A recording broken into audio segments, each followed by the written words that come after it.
So here's the thing, I'm a huge Ninja Turtles fan. Not the kind where I can tell who they are from what color bandanas or weapons they have, but the kind who has watched all the movies, all of the shows, and even a little bit of the anime. Yeah, the turtle rabbit hole is a weird one. So yeah, seeing how we are gonna have Teenage Mutant Ninja Turtles Mutant Mayhem come to theaters August 2nd, I'm pretty excited. I mean, the trailers look really fun and imaginative, and they match the strange and cool vibes that Turtles are known for over the years. Not only that, but the Turtles are actually voiced by real teenagers. Odd, it only took like 35 years, since the original series and all that before. But hey, seeing the history of Turtles is like a life. It keeps going, and going, and going. It's a long road. So as the movie slowly approaches, I wanted to just talk about the few things that get me ready for this mayhem of a movie. I couldn't think of a pun here, so we're just gonna keep going. So the art style. Yeah, this one was kind of an obvious, but the TMNT Mutant Mayhem art style just looks amazing. Adopting from the Spider-Verse style and the style that a few movies in the past have used, this definitely fits the comic booky and gritty hue that the Turtles are known for, especially in the comics. And if those other movies are something to be seen, known for their amazing fight/action scenes that look fluid and just like a comic panel coming to life. Which for something called Ninja Turtles is probably a good thing, in my opinion. Now I don't know if we'll have something as bulking as Miguel O'Hara raging towards an innocent miner, but hey, you never know. But I guess we'll just have to wait until people get tired of this art style and complain for something new. I mean, I know it won't happen for a few more years, but come on, we know what's gonna happen. Hey, so remember when I said that the Turtles were played by real life teenagers? Well, they're played by real life teenagers. Just from the first trailer alone, you can tell how much they act like kids. I mean, this is something I'm sure a lot of us would do with our friends when we were younger, just doing stupid stuff while making stupid jokes with our friends. I mean, it's not that far off from the stuff you would do as an adult. I mean, come on, most adult things are just kid stuff with alcohol involved. But back to this. I love that we're going to see young teens voice one of the most iconic teens in pop culture history. I mean, it's in their name for turtle's sake. Another good thing is that if we do end up getting sequels in the future, we won't just see these turtles grow up before our eyes, but their voices will match that too. I mean, imagine we're on movie 3 and we hear them in the more mature, experienced teenage voices from what they've gone through. That would be cool to see from an adult standpoint and an audience standpoint. Another thing I'm excited about is that Seth Rogen is one of the main writers for the screenplay of the movie. Yeah, can't believe I said that either. He said that during the voice recording process, a lot of the dialogue is just the actors ad-libbing along with each other to build up the chemistry. Since it does seem to work in the trailers we've gotten, I hope that it works in the rest of the movie as well. That way it isn't too distracting and slowing things down with the pacing of the movie. Overall, I think the chemistry between the main 4 actors are going to be a standout. Or this could age poorly in a week's time, who knows.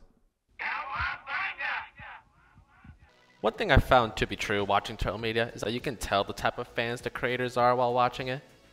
Like for the 2003 series, you can tell that they wanted to go more into the original comic route for the series. From having the openings have panels to make it unique, to going over story beats and storylines from the original comics themselves.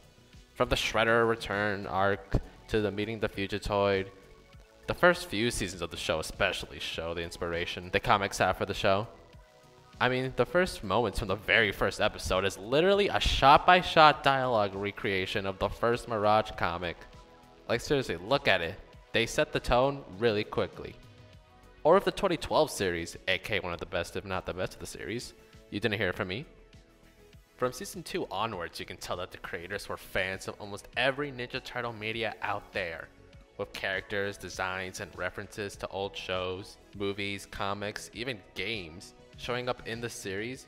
Yeah, it was almost a scavenger hunt every episode to find this kind of stuff. The creators would cooperate into the show.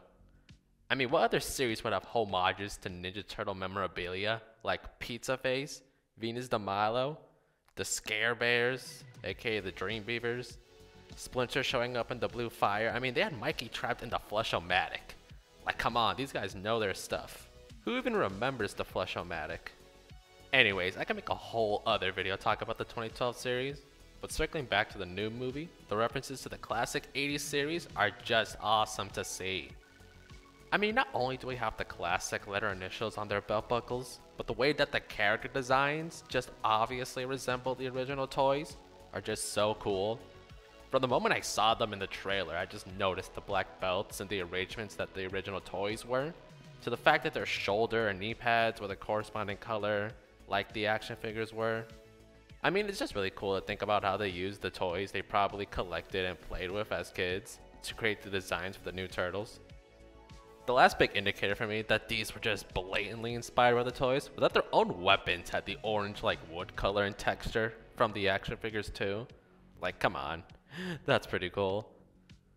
We even have a reference to other toys that released in the era of the classic series that didn't even make that much of an impact in the show, or didn't show up in the show. From Mondo Gecko, Wingnut, Ray Fillet, and of course Superfly, who's a rework of Baxter Fly, but he's not Baxter. I think Baxter's in the movie. I don't know. And of course Bebop and Rocksteady are in it, cause come on, it's Mutant Mayhem. You're gonna have Bebop and Rocksteady. They're definitely using this range of mutants that released in the show and with the toy line for Mutant Mayhem. I wouldn't be surprised either if we get more 80s references in the background of the movie. Whether it's more mutants or even a music type reference somewhere. I mean, we'll just have to wait and see, I guess. Okay, so I know I just spent the last few minutes adoring this movie, but there's always something to nitpick at, so let's just do it. First off, there's always going to be the stigma of a famous celebrity voicing animated roles just for the namesake when promoting the movie. Now I'm glad that the main turtles are newbies mostly, when it comes to the spotlight, at least in the action world. I think we all have to remember that when they announced the cast list, and a lot of us were like really shocked. I know most of us will be hearing Seth Rogen whenever Bebop speaks, or Paul Rudd whenever Mondo Gecko skates around and yells an 80s reference. Also, as cool as it is that Jackie Chan is Splinter, it does seem to be too obvious of a choice when it comes to casting an old wise martial arts sensei. I mean, we all remember when he was casted as Sensei Wu in the Ninjago movie. What, just me then? No? No one remembers? Yeah, it usually is. Okay, but I'm sure there is a possibility that the voices won't make that much of a big deal when watching the movie. But like, yet again, there's always a chance it will. So another nitpick I have is that I know that I did celebrate the Turtles being voiced by actual teens, and I do think it's a great call. There's just one thing that will stick out to me. That why does Donnie sound like a little boy? Now, it's just a nitpick I know, and I'm very aware it's contradictory to what I've said before about the voices. But yeah, Don, my man, you sound like you're 7. I mean, I'm sure he'll grow into his voice over the years, and if we possibly get a sequel, he'll have a voice change when he gets older. But yeah, that's something I had to point out. He's a little boy. Okay, one last complaint, just one more, and involves Donnie again. I don't hate the guy, he's chill, he's the tech guy, he does machines, but why does he wear glasses? Like, this is something that always bothers me in Turtle media. It bothered me in the Bay movies when he wore glasses, and I was bothered when I saw the initial concept art for this one. Like, I get that he's nerdy, I get that maybe he does more of the tech and pop culture references, and maybe this is because I wear glasses myself in my youth, but you don't have to push it so hard. Like, having him say tech terms and stuff and use stuff like a Game Boy to create gadgets is awesome enough, and I'm all for that. But why does he have to wear finger pushing, definitely falling off when doing parkour flips, glasses? I mean, at least he's not wearing suspenders like other Dons I know. But yeah, not a fan of the glasses personally. Look, I think this movie is gonna be a lot of fun. I'm not expecting some kind of big emotional story that will rock us to our core. I'm just excited to watch an hour and 40-minute adventure with 4 reptiles who will undoubtedly cause huge amount of damage to personal property all over New York City. And I'm expecting nothing different from our heroes. Since we haven't gotten a theatrical release since 2016, I've been really excited for us to finally get a movie that will be closer to the fun and action that the Turtles are known for. And I think it's safe to say that not only Ninja Turtles, but all cartoon properties will 90% of the time work better in an animated format than live action.